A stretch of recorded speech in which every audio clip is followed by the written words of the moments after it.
right? And I think both of you are like insanely mechanically strong. So I'm like legitimately curious in your opinion of like actually like carrying as a support player or carrying as a hit scan, and how like how you talk about percentage fights, right? And how you can win those. How do you think carrying goes into that? For me, it's always just like about doing my role, and then if I could do more and push something, then I'll do it. And it's all about looking for windows. Because if my team is down one or two, then I have to look for a pick and be more aggressive. Yes. But if we're not, then I'm just trying to not through the fight and keep my team alive in the fight. And I think that's carrying. Yeah, dude, I think you like worded that like perfectly. All right, so I think we'll start with I'll do a little introduction myself. We'll do topics, and I'll let you guys introduce yourself as well. So thank you. Oh, by the way, like everyone for being here. Faustus, I know you're busy, and I know definitely Dove, Landon, you guys are grinding super hard. And I'm really grateful because you guys are insanely experienced. Coach and players. So, but what we're gonna be talking about, at least chat and everyone, we're gonna be talking about plateauing, and I think it's something that I've had a lot of players come up to me and say like, I have hit my ceiling. I don't know how to get better. What do I do? And so we'll sort of talk about two main things, right? Like, how do you know if you're like hitting your ceiling or plateauing, and sort of like how to like actually pass that ceiling. Like, how do you push past it? How do you improve more? But before we go into that, we'll sort of do some introductions a little bit. Faustus, you want to go first? Yeah, I'm a sea otter, as you can see. That's all I got. You can go on. Okay, come on, man. Come on. You give yourself a little. Coach guy. Yeah, I'm a Faustus. I've coached Falcons in the EU for the past Contenders season. We won, I think, five or four times. Four, and then I think Angry Titans you got your fifth, but you got like a few second places too, I think. Yeah, I think that's it. Yeah, I think that's it. And before that, I was a coach assistant coach for the Los Angeles Gladiators. Nice. Super accomplished. Very, very smart man. Dove, you want to go next? Dove, I play Hitscan, primarily fucking Ash and Tracer. I'm a 2-time Contenders winner, and I got in second place and third place and fourth place too many times. Insanely mechanically strong. Landon? Yo, I'm Landon. I one trick BAP to 4700 every few months, and then I just collect fourth places in Contenders. Fair. Alright, so let's sort of go into this. We'll sort of start with, I guess, with the top, right? So, and we'll just do like a sort of very chill discussion. Like, you guys just whenever you want to say something, feel free to. But like the general thing, I think a lot of people, will always wonder is like, how do they know if, you're hitting your ceiling, right? So, what are your guys' just general thoughts? Like, have you ever thought you've hit your ceiling, or have you seen players sort of hit their ceiling, and like, when do you sort of know, you hit your ceiling? I think that like there is no ceiling. Mhm. And if something is too difficult or it feels difficult to get value, then it's just not practicing deliberately. Yeah, no, I agree. And I think we'll go into a bit later, but I think one of the biggest things, sorry, Faustus, is that like I think a lot of people get very tunnel vision in terms of like thinking, oh, I'm stuck, I don't know what to do to improve, and they don't really expand their horizons and sort of look at certain things that we'll talk about a bit later that I think will help them optimize or get more value. But yeah, sorry, go ahead, Faustus. Yeah, I was gonna say that, like with what Dove's saying, that there's never you're never gonna just stop improving, but there's gonna be a point where you are missing the point of the improvement, or you're just missing the maybe a certain idea that you're just not getting through your head, that's making it so that you don't be the best you can at the role, or like the role you should have in the comp you're playing. Yeah. Like for example, if you play Diva in a Rhine comp, there are so many different things you can do. If you only do the same thing every single fight, let's just say, for example, in your head, the only thing you think of is, I want to get on the bat and I want to go for the bat, but that's all you think about. And you don't add anything else small, like the small details into it, like when should you go? When should you stay with your Rhine first? When should you go cap the point? There's so many different things you can do, but if the only thing you have in your head is, I'm going to do this one thing, that's never going to work. Yeah.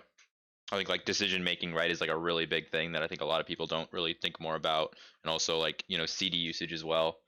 I think one thing also, I think it's really interesting that I think a lot of people, they feel like, they're like, oh, I'm not like, able to gain rank, and I'm stuck in masters, and I've hit my ceiling, plateau. I can't go, past that. And I think like there's a very general thing that a lot of people already know. Like if you're in plat, this is like a very simple example. You're a support player. There's this very thing is the thing. Oh, you're in plat. You're a support player. Okay. Well, straight up, normally like one of the two biggest things everyone always thinks of is you're not actually doing enough damage or heal botting, or you're dying too much, right? I guess the two things I think of, right, when I see like a support player in like plat diamond. Well, what are like some other things you guys would say like that you guys have noticed that sort of like prevent people from gaining SR, or people who think they're stuck at certain SR? A lot of them just play bad heroes and don't think. Like, regardless of what role, like from it's like I like to level up accounts to like one trick random support heroes. Yeah. And like you can be like gold to like semi-pro, Yeah. And the amount of people that like just don't want to learn new heroes or like use their brain. Absolutely. No, Like, I if know. you're You're not like, wrong at all, man. Like I think like, you're literally to further explain my point, like not like they're like they're stupid, but like they'll just like walk up and play the game. Yeah. Or you can be like, okay, how do we win this fight? And if you think, how do we win this fight? Every fight, you wonder it's gonna skyrocket. Yeah. Yeah. No. Like they just like Or you do that thing where you're like, God, what's this guy doing on my team? What's he like? I don't understand how this Ryan player is doing this thing, and while you're walking out, and then you just get one clip by a tracer. Like, well, you might try to think about what other things happening instead of what your teammates doing, because you can't fix him. You can fix yourself though. Yeah. I think a lot of people tunnel on other people instead of focusing on themselves, thinking about the positioning. Like it's so bad. But yeah, definitely. Dove, you have any thoughts on this? I always think that it's like small things add up like really hard. So if your team fight win rate is like 60%, then like your game win rate is gonna be higher than it should be. Yeah. Or if like you're winning your team 1 or 2 fights, but you're losing your team 2 to 3, then you're just gonna lose the game. So Yeah. it's all about like percentages and knowing what to do in each and every team fight and how to get the most value. One thing I want to bring up, because you're mentioning this, is the concept of carrying, right? And I think both of you are like insanely mechanically strong. So I'm like legitimately curious in your opinion of like actually like carrying as a support player or carrying as a hit scan, and how like how you talk about percentage fights, right? And how you can win those. How do you think carrying goes into that? If that makes sense. I mean, in certain metas, all I have to do as a support is just live and have good ults. Mhm. And then in certain metas, it's just like my job to just get kills. Yeah. And knowing the difference. Like right now it's just FFA meta, so I just need to get kills and then I win the game. Right.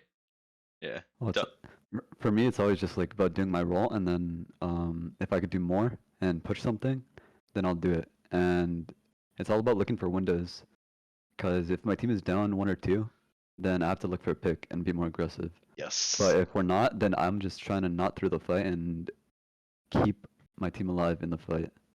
And I think that's carrying.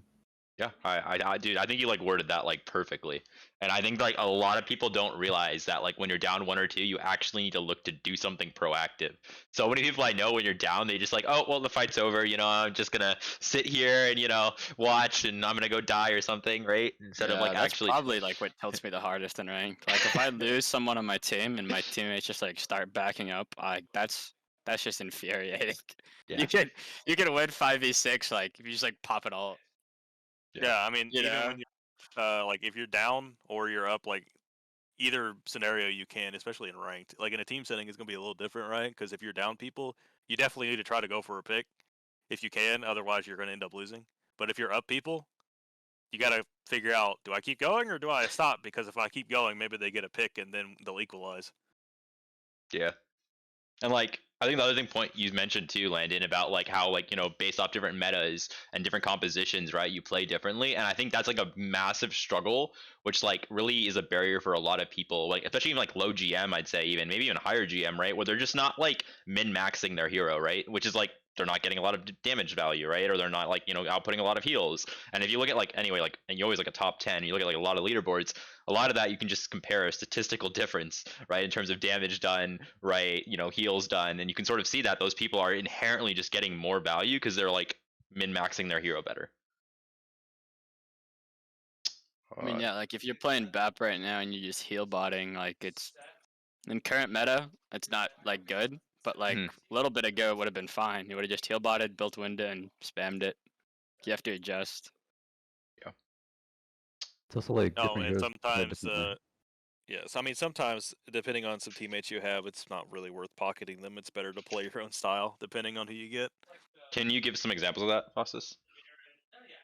Well, I mean, for example, if you're hard, let's say that Landon is playing with a Dove. Well, Landon would want to hard pocket Dove a lot because he knows that Dove's going to do his job and do well in a ranked game, right? Yeah. Or if you play in ranked with some randoms and you watch this one random person consistently doing well, well, you should probably pocket them instead of your tank that maybe hasn't been doing anything at all the whole time. Yeah. Because at the very least, even if they die, like you shouldn't forget about them. But this person over here with you is definitely going to do more than healing someone that's not doing like their job or their role, or they're just feeding. Maybe they're inting. They don't know what they're doing. Any of those. Yeah. One thing I'll also mention, so people don't take this the wrong way, if you're playing in plat and you're like getting the same stats as like someone in top 500, that's very different because in plat you have less pressure, right? Or like even in diamond or masters, you have less pressure. There's less like mechanics on the enemy team. Hence, your stats should be like higher, right? Do you guys agree with that? Yeah, movement plays a lot into Yeah. it, and also like positioning, because you could just shoot them for free, and Yeah. they don't know how to move. Yeah. Like I take a dumb angle and I might just get headshot, but Yeah. I get like a master's lobby and you can just do whatever you want. You can just walk around the map. I mean, yeah, you see like top 500 players. If they ever go in like plat. I think I like talked to like Rack a long time ago how he was playing Zen and he was in like a lower lobby because he was placing an account. And it was just doing placements and he was literally spawn camping his Zen and just getting away with absolute murder because the mechanical difference. So his stats were obviously like super high, but when you go to higher ranks, it's not going to happen. Oh, so I guess my next one, right, is sort of like, what was your guys' thoughts on like plateauing in like aim or game sense, and hitting a ceiling in your aim or game sense? And I think this is like really important because I know so many people who are like really big shot callers or really vocal, and they feel like they can't learn more. Or there are people who are just like hard aimers and like they're like really good aimers, but they feel like they can't improve more aim. So what are you guys' general thoughts on that? Are I do want to add something onto this Yeah. first. Is that like you should know that I don't have good aim at all. I have decent aim, but I have a lot of game sense. But I've seen people that don't have any game sense and have really good aim, and both of those types of people can get up to GM very easily. But the Yes. problem with them is that once they hit the GM, because they don't know much about the other one, they can't get any higher. Yeah. Depending on the heroes you're playing, Yes. right? Like if you have a lot of game sense, but you're really, really good at Winston, well, you can get past the mechanics a bit by being better at the game sense part, depending on what role you play, what heroes you play, and how they work together. If I'm a Widow player and I have good game sense, I mean, I'm throwing. If I only have game sense because I can't hit a shot on Widow.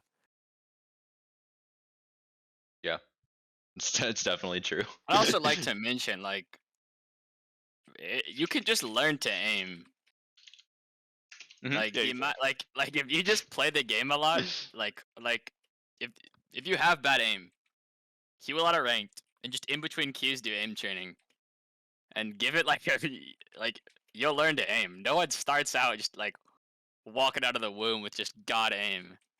That's not, But like you learn it. Yeah, you learn it, right? But like, tell me even more how, because I think what some people I don't want people to think that like if you just naturally play comp, right? And I think if you naturally play comp, I think that you will improve aim over time. But I think maybe Dub can also, and you probably can go this, but like I'm not the biggest expert on aim either. I am mechanics not good, but game sense hopefully decent. But aim labs and Kovacs I think have really good like aim training, and like what are your guys' thoughts on that? Like sort of like using that to like improve your game plus actual grinding comp. I want to be anywhere close to the level that I am without Kovacs. Well, there you go. Like, I've probably improved my aim by like 50% at least, and that's like in terms of damage output. Damn. Because I would see like 10% improvements like over the course of a few months, like every time. Can I ask And how often did you like play Kovacs? Like, what was your like regimen, if that makes sense? so I would come home from school, and then I would play like some scrims, Yeah. and then I would play Kovacs probably for the rest of the day until like, so probably like 1 to 2 hours a day. Did you have like a specific ones you would do, like courses or like the Yeah. maps? At first I just started with like basic ones, and I would just practice all my fundamentals, and then over time I would get more difficult scenarios and push it even further. Yeah, that would be depending on whether or not you felt like your tracking was lacking or whether you needed to learn some different flicks, right? With movement. Well, it's like aiming is really, really simple. Like when you really think about it, like it's simple, but it's not Yeah. easy. Yeah. So you always just want to be working on like the easiest thing, and you'll get the most return. If you try to focus on like too much, then you're not gonna see as much return. What to follow up on this, because it's a question I guess I have too, and I've discussed it with a few people. When you like do Kovacs and like aim labs, obviously you can simulate movements, right? Like sort of maybe like tracer blinks and stuff. I think it's pretty in depth. But when you do it, are you literally just hard practicing aim, and then how do you correlate that into Overwatch? Then like do you do like custom games? Like I've seen like Ice and other people do like special type of custom games where you can practice actually the actual Overwatch movements, Genji, Tracer, and stuff like that. Do you sort of get what I'm saying? What's the question? So it's sort of like, how do you correlate? So with aim trainer, right, or even Kovacs, you're not gonna have like Genji jumps, right? Like you're not gonna have like dashes and shit. Like you might have something like tracer blinks, and stuff like that. But how are you gonna, for you, how do you practice? How do you sort of like take that Overwatch sense and like, or Overwatch like movement and stuff and correlate that into your aim? Again, I'm wording this terribly, but I have no idea how to say what I'm saying. I think I get it. You get it? Okay. Yeah. Because like the way that you aim in game is a lot different from aim trainers. Yes, that's what I want to highlight, and I want your perspective on that. But like you play aim trainers for the mouse, you don't do it for anything else. So you want to have like as much control over your mouse as you can. You want it to be like an extension of your arm, yeah? Yeah. Instead of like, if you're thinking about it, then you're thinking too much. Okay. So like it's all about isolated practice, and you can work on like smoothness, and that's always gonna be how much you can control your mouse. Or you could also like make it like faster tracking, tracking the bots, and then you focus on like reading, but you're still always working on your mouse control. And in game, like the only thing that you really have to account for is the movement. So if you're pressing A, then you're gonna move your mouse to the right, and same with the other one. So like it's always mouse control, and then in game it's just implementing the movement and knowing how to move. Okay. Landon, any thoughts on this? I'm not sure if you. For me, I'm a bat player, so tracking is like if I play ranked, I just spend the whole game tracking people, which means like I don't practice like flicking or like quick target switching because I'm just tracking. So when I play, when I'm playing, like I'll Q comp, play BAP, and then like between that I'll be like playing aim labs or Kovacs and working on flicks. Okay. Just to like supplement, Yeah. Absolutely. If you don't play aim heroes in comp, your aim probably isn't going to improve playing comp. I would like to make that clear. I'm speaking from the perspective of someone like my heroes require me to aim. So the whole time I'm playing comp, I'm actively aiming. That's funny. It's very true though, right? It's very true. Ryan, and you want to work on your aim. Maybe lean more towards aim trainers than ranked. Yeah. I want to reinforce the idea of what Dub was talking about with how aim trainers are kind of like if you work out, you're like working out a muscle. You're working out your aim. The more you do it, the more consistently you do it, the better it'll get. You're not going to look like if you do it, you're not going to be good immediately. It requires time and effort to be put into it, just like if you're building, muscle or like a skill or anything. Like if you pick up a piano, you're not going to be good at it immediately. You got to put time into it. Yeah. And you may not see the gains immediately, but they'll be there. eventually. I mean, I coached Dub when he was 16 years old. His aim back then was not that good. He knows it. Terrible. He was good at cracking, but he wasn't good at flicking. Now his aim's really, really good. I mean, yeah, man. I think also like I might like I think like way back, right, in the very start, not like way before even square one. I think. Wait, was it Pat the Poverty Dove? Yeah. Yeah, dude. Like from there to like where you are now, it's like you're just so fucking good, man. It's actually insane. Like, granted, also back then I was like probably like a really shitty coach, and I probably couldn't like look at anything like proactively. But dude, you've gotten like so damn good. It's insane. Like, and like you're also the one thing like a highlight is it's not just your aim, right? Like when I see you playing, like I can see you're like thinking about things, if that makes sense. Like when I gave that example about Nepal, about how you were like getting these insane angles and like getting insane dynamites, like both those together is just like such a deadly combo. Oh, so I guess like my next question going into this is so I'm trying to read my notes here. So if you don't know, I don't know if you've ever been in this position, and I know a lot of people have been in this position, but like let's say you just don't know, what's really going wrong. Like what do you guys think you could do to try and improve? Like if you literally just don't know, like you're just like you think you're insanely a god aimer, you think you're carrying every fight, your win rate in comp is like still like 50% or some shit, but you're not improving. Like just to sort of like wrap this up, how do you think you would approach that, if anything? And we'll sort of move into like how to actually like fix this besides getting good coaching. Just I do like two things when that Mhm. happens. Number one, get like an outside opinion. Mhm. Like doesn't matter how good you are, there's gonna like you're gonna be missing stuff. Yeah. So for me, like I struggle with shift usage on BAP, and I just didn't notice that just ever. Like if an outside person watches me, he'll be like, you just press shift for like 10 damage. Yeah, it's a muscle memory that a lot of BAPs are bad at. Yeah. And then two, just watch a player that's better than you. Yeah.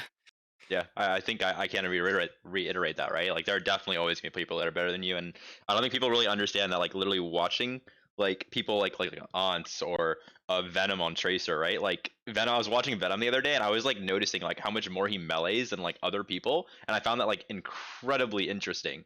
And I was just like studying it, and like really, I was like, okay, this is like a different playstyle that I haven't seen as much, and I was like sort of like thinking about the min max and whatnot. But like even as coaches, like if you want to be a really good micro coach, right? Like you need to watch a shit ton of Overwatch.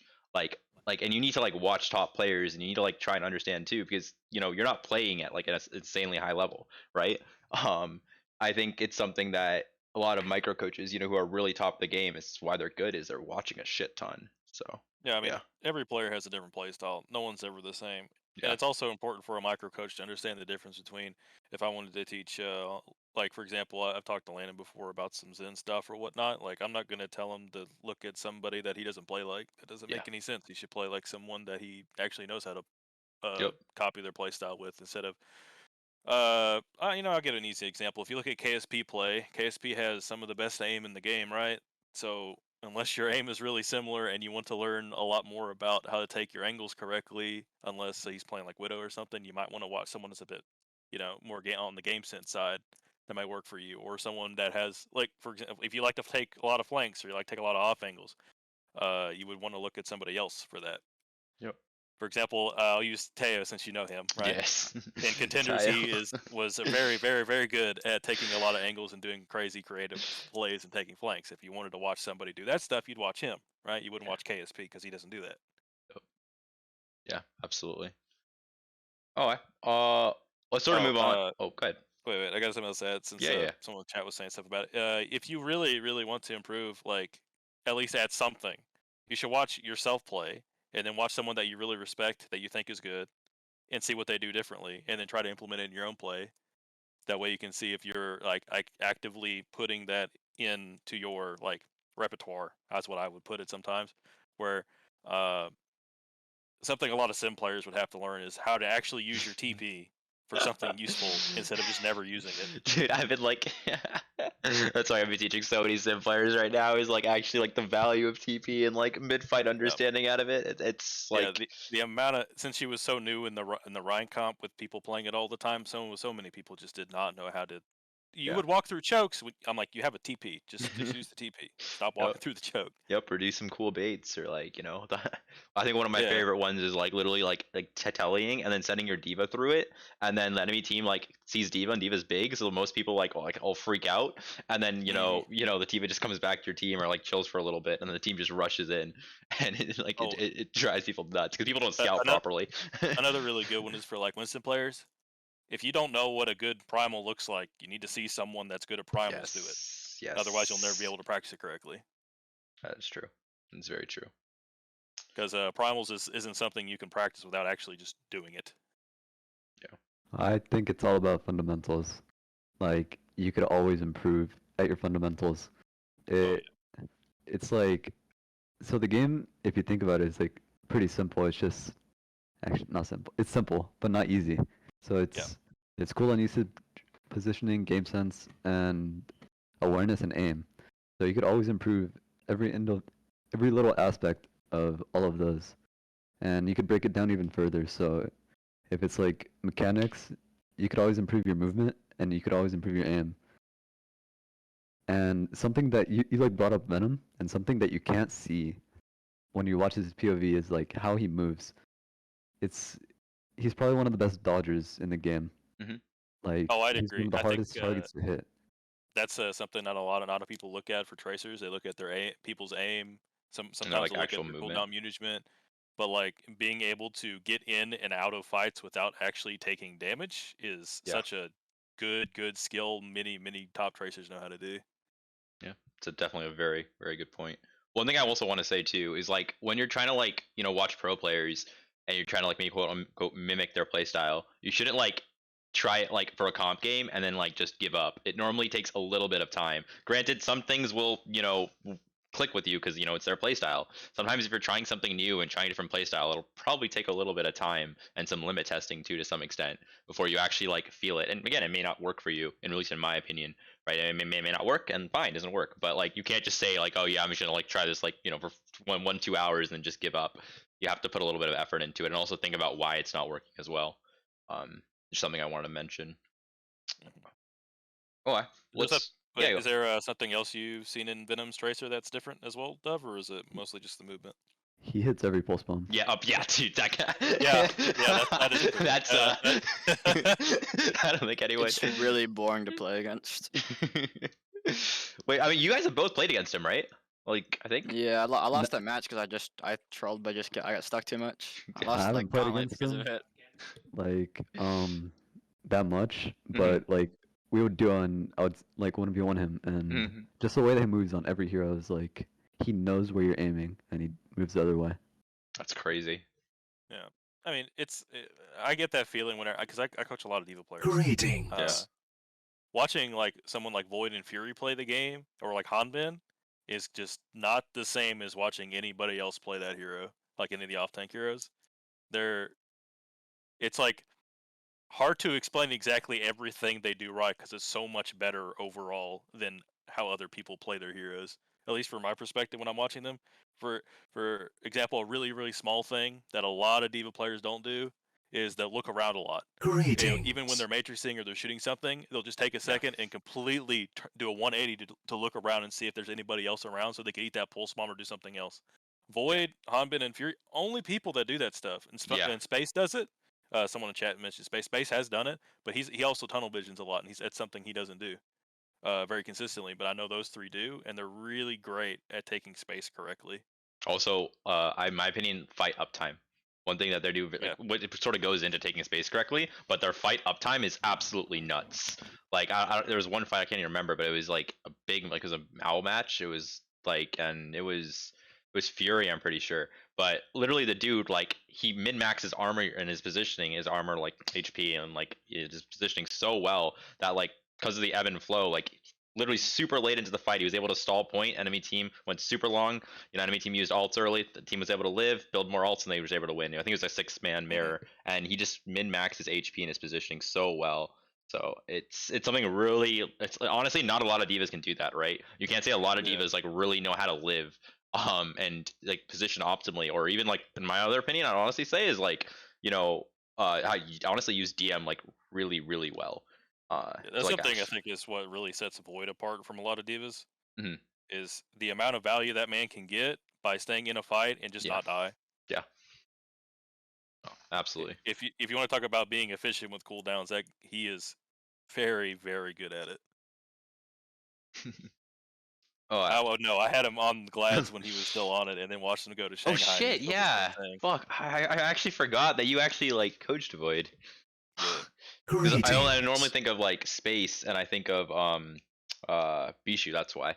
But I forgot. Mhm. It was before that. Like there as a coach, there's some players you can watch and you can just tell Mhm. how good they are compared to other people Yeah.